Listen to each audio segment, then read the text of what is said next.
गुस्सा आया होगा, क्यों वो ट्रिगर हो गए, क्यों वो चाकू लेकर इनके ऑफिस में पहुंच गए? जो समझता हूँ सलीम भाई की बात, ये थोड़ा जज्बात्मक है। जैसे कुरान के बारे में या नबी के बारे में ज़्यादा ऊंचा बेतुकी बोलना जो नहीं बोलनी चाहिए वर्ड। ठीक है, सवाल करो, अगर कोई चीज़ हमें गलत लग रही है हम पूछेंगे, पूछना चाहिए, जवाब मिले या नहीं मिले, हालांकि मिलेगा भी। अब इससे जो आगे बढ़ रहा, हम किसी को अच्छी बुरी कह रहे, गाली दे रहे, उठपटांग बक रहे, तो वो। हेलो नमस्कार दोस्तों, कैसे आप? मैं आशा करता हूँ आप सभी लोग अच्छे होंगे। आज का इंटरव्यू बहुत ही इम्पोर्टेंट होने वाला है। एक्स मुस्लिम सलीम जी के साथ में अक्सर डिबेट करने वाले जब मौलाना साहब से सलीम जी के हमलावरों को लेकर जब सवाल किया तो मौलाना साहब ने हमलावरों को लेकर क्या बोला, जानने के लिए बने रहे हमारे साथ में लास्ट तक। इंटरव्यू बहुत ही दिलचस्प होने वाला है। लोग भी ये भी मौजूद हैं धरती पे जो इस हरकत को बुरा बोलने में हिचकते नहीं है। बिल्कुल गलत है, 100 के 100% गलत है, बल्कि 1000। जिस कुत्ते ने ऐसा करा है उसे हक ही नहीं है, ना किसी ने उसे हक दिया ऐसा करने का। ये साले बेकारे जाहिल है, ताकि पता नहीं अब है कौन। ऐसा भी तो साला मुखालिफ भी तो हो सके वो।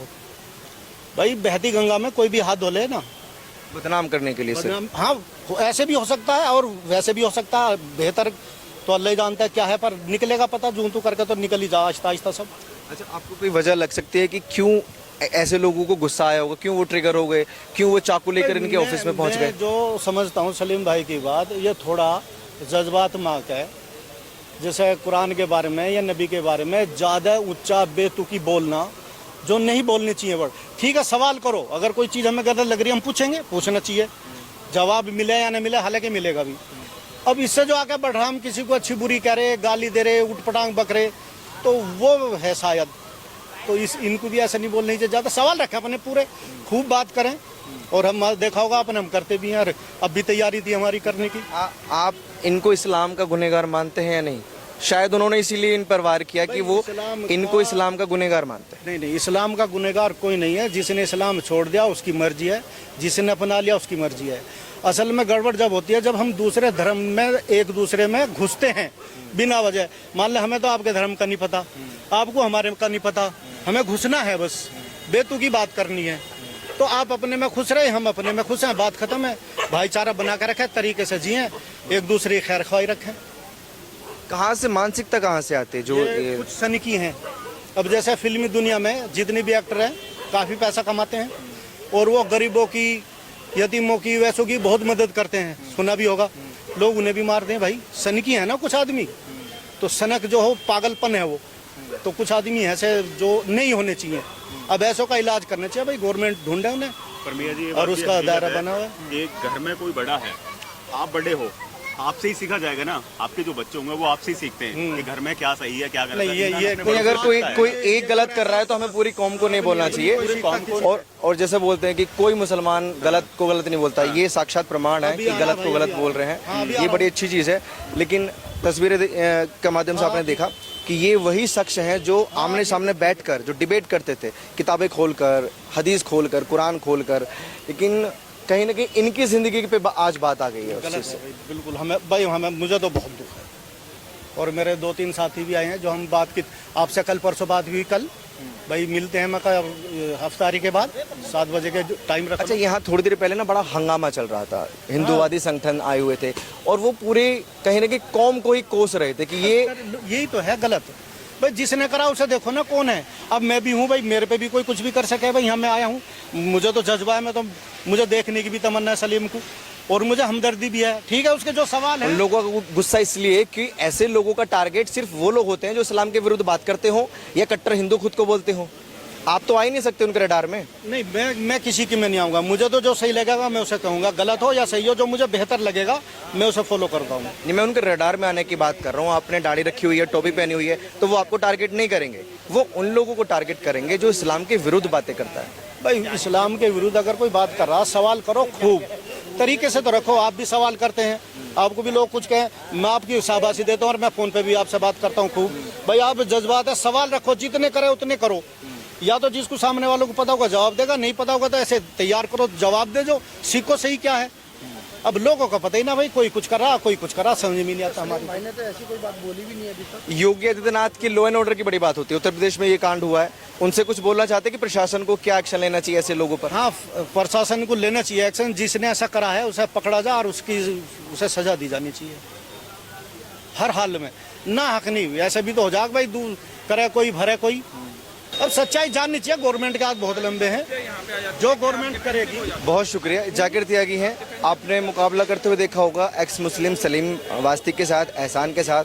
अपने अपने तर्क वितर्क रखते हैं, लेकिन खुद चलकर ये अस्पताल पहुंचे हैं आज उनकी दुआ के लिए और उनकी ज़िंदगी की कामना के लिए। बाकी लॉ एंड ऑर्डर की बड़ी बात होती है, फिर से मैं बोलूँगा, तो शायद लोगों को भी ये लगता है कि उत्तर प्रदेश में तो हर इंसान सुरक्षित रह सकता है। अब ये भी हॉस्पिटल के बाहर है, क्या लगता है आज जो कुछ भी हुआ उस पर क्या राय आपकी? देखिए, ये घटना तो किसी के भी साथ घटनी है, पहले से तय था, अंजाम मालूम था। और जितने भी एक्स मुस्लिम, ख़ास तौर से वो एक्स मुस्लिम जो अपनी इस मुहिम में हिस्सा ले रहे हैं, एक्स मुस्लिम मूवमेंट से जो जुड़े हुए हैं, वो किसी भी तरह से जुड़े हैं, तो वो सब के सब चलती फिरती जिंदा लाशें हैं। कब किसको मार दिया जाए, कहाँ किसको काट दिया जाए, कुछ पता नहीं है। इनको खतरा नहीं लगता, डर नहीं लगता लॉ एंड ऑर्डर का, योगी आदित्यनाथ का, उत्तर प्रदेश का? इन्हें बिल्कुल डर नहीं लगता।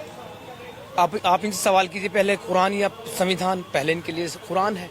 जब तक ये फंसते नहीं है तब तक इन्हें कहीं कोई डर नहीं लगता, तब तक इनके लिए पहले कुरान रहता है, फिर जहां ये फंसते हैं तो फिर संविधान आ जाता है। जैसे कन्हैया लाल दर्जी के को मारने वाले उनके हत्यारे बाहर खुलेआम घूम रहे हैं, और उन आतंकवादियों को कौन बचा रहा है?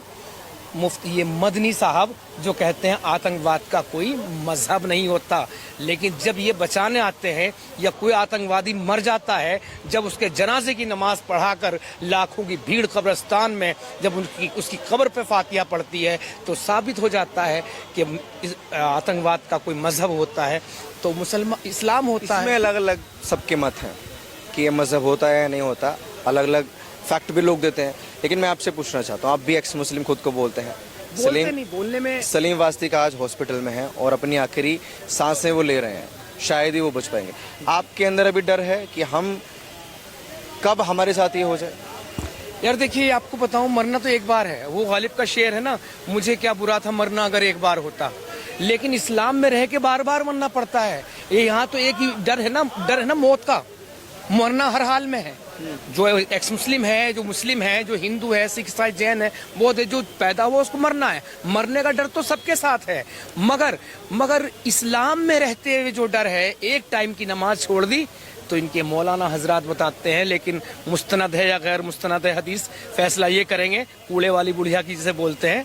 तो कहते 1,88,00,000 दिन एक आदमी जहन्नुम में जलेगा, 2 करोड़ 88 लाख दिन जहन्नुम में जलेंगे एक टाइम की नमाज छोड़ने पर। तो वो कितना बड़ा डर है। और जैसे मर जाएंगे एक अजदहा आ जाएगा, फना मारेगा, 70 हाथ धरती में घुसा देगा, वो कितना बड़ा डर था जो दिल से डर निकल गया मेरे भाई। अभी मरने का डर है, काट दिया तुमने, गला काट दिया, इमरोज आलमी का भी काट दोगे, लेकिन याद रखना एक्स मुस्लिमों को मारने वाला भी तो एक दिन मरेगा ही।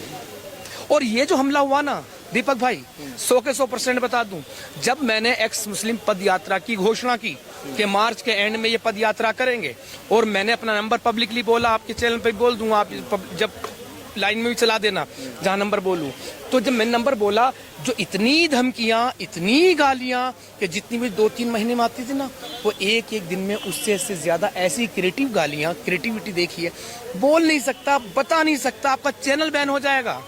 अभी समीर, एक्स मुस्लिम समीर जो है वो कह रहे कि हम घेराव करेंगे थाने का, मंडे का उन्होंने दिन चुना है। आपको सपोर्ट मिलेगा लोगों का, प्रशासन का? देखिए, समीर भाई हमारे भाई है, जो भी इस मुहिम के लिए किसी के लिए कुछ कर सकते हैं, जहां मेरी ज़रूरत पड़ेगी, मैं तन मन धन जो भी मेरे पास होगा उस वक्त मैं उन सारी चीज़ों से खड़ा हूं। मैं सलीम भाई को, समीर भाई को उसमें जाऊंगा, सलीम भाई के लिए, है ना, तो वो तैयार हूँ, खड़ा हूँ। मगर इससे होना कुछ नहीं, ये तब तक होना कुछ नहीं जब तक हमारे संविधान में ये ऐड नहीं होता। जो भी सर तनसुदा के नारे लगाता है, सर तनसुदा होना तो दूर की बात है, नारे ही जो लगाता है वो 10-20 साल के लिए जेल में जाना चाहिए। जैसे पोक्सो की धारा होती है कि कोई बचाव नहीं होता, ऐसे सर तनसुदा के नारे की धारा लगनी चाहिए। बहुत शुक्रिया आपका आलम जी, मेरे साथ जुड़े हुए थे। और ये तस्वीरें हैं अस्पताल की, गुरु तेग बहादुर अस्पताल है और सलीम वास्तिक इसी के अंदर इमरजेंसी वार्ड में जिंदगी और मौत के बीच जूझ रहे हैं। एक्स मुस्लिम सलीम जी के हमलावरों को लेकर आपकी क्या राय, अपनी राय कमेंट बॉक्स में जरूर दें। ऐसी ही दिलचस्प और धमाकेदार न्यूज देखने के लिए हमारे चैनल को सब्सक्राइब करें, वीडियो को शेयर करें। मिलते हैं ऐसी एक और धमाकेदार न्यूज के साथ में।